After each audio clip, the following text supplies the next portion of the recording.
তদন্ত বহুখিনি তীব্ৰ গতিত আগবাঢ়ি গৈছে। অহা 6 তাৰিখলৈকে আমি সময় দিছোঁ। শ্যামকানু মহন্ত, সিদ্ধাৰ্থ শৰ্মা আৰু 8জন ছিংগাপুৰত থকা অসমীয়া ব্যক্তিক আমাৰ CIDত আহি সন্মুখীন হ'বৰ বাবে সকলোৰে ন'টিছ আমি ভাৰতৰ ছিংগাপুৰত থকা ৰাষ্ট্ৰদূতৰ হতেদি পঠুৱাই দিছোঁ আৰু ইণ্টাৰপলৰ জৰিয়তে সিদ্ধাৰ্থ শৰ্মা আৰু শ্যামকানু মহন্তৰ বিপৰীতে লুকআউট ন'টিছো আমি ইতিমধ্যে জাৰি কৰিছোঁ যাতে তেওঁলোক কোনো বিদেশী ৰাষ্ট্ৰ। ভিডিঅ'টো আপোনালোকে চাই আপোনালোকৰ কেনেকুৱা লাগিছে আপোনালোকে কমেণ্টত জনাব।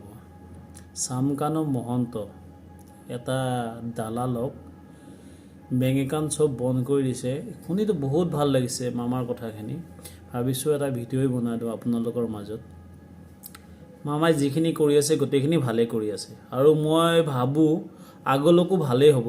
আপোনালোকে ভিডিঅ'টো চাওক, মামাই কি কি নিউজত কৈ আছে আৰু কামখিনি কেনেকৈ কৰি আছে আপোনালোকে গোটেইখিনি চাই চিন্তি আপোনালোকৰ যদি ভাল লাগিছে আপোনালোকে কমেণ্টত জনাওক।